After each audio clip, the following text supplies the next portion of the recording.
Right, well, we're not going to be 100% serious today because it is Friday. We do like to reflect on the things coming up in the weekend. And one of the things, of course, although this is a harrowing day for us all at Cape Talk, we also have to remember it's a very special day for those of our listeners who are celebrating Chinese New Year, because it is, of course, the first day of the new year on the Chinese calendar. I'm told it's the start of the year of the horse.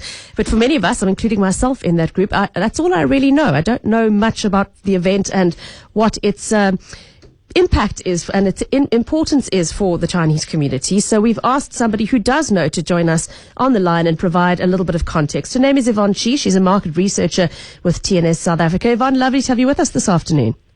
Hi, Peter. Thanks so much for having me. Well, could you tell us, for those of us who are not familiar too much with the concept of Chinese New Year, what is so important about this event?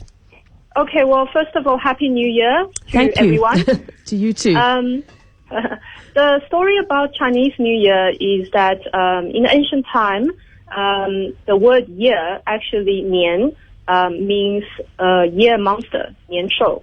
And what happened on the nowadays Chinese New Year Eve is that it comes out once a year during this time to feed itself on human beings.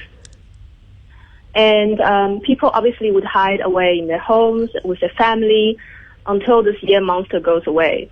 And as you can see, part of the celebration nowadays is basically associated with the year monster, where people found the year monster is afraid of the sound of exploding bamboo.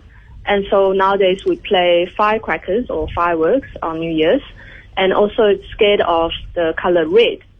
So it kind of Chinese clothes and decoration for the New Year, or any big celebrations for that matter, are in red.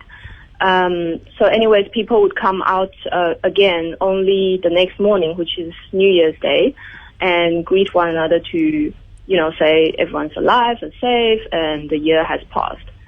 So the symbolism here is that obviously that's just a myth, but technically speaking, we all know that as the year end approaches, people are generally under stress to finish off their work and go home and have a big celebration with their family for a good year that has passed and to welcome a new year that's beginning. And this is the same all across the Western and Eastern culture. So in your culture, Yvonne, typically a big family gathering, are there any special foods that you would eat or traditions and rituals that you would observe during the celebration? Absolutely. We would make all the food, and basically 10 is a good number because 10 means all around. All the family members would come home and we would have a big celebration. Generally, we allow the gods or the ancestors to sort of take the meal first, and then we would have it. Children would get what we call red envelopes with some money inside. It's almost like the Christmas present you get in Christmas, but instead we get a red envelope with money inside. Big celebration. What's interesting though, in the modern mainland China, what we've observed is that because there's so many people moving into the cities to work away from homes, the Chinese New Year, and they call it Spring Festival, because in the Northern Hemisphere, as we know, they're now in spring. Yes. This is actually the most important holiday where people can take off time from work to go home and be with their family.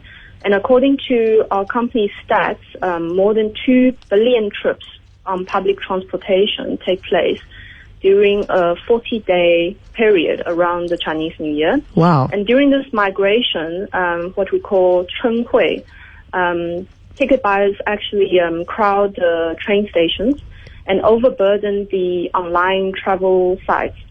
And in some major cities, in one city, the train booking can reach about 19 million per hour.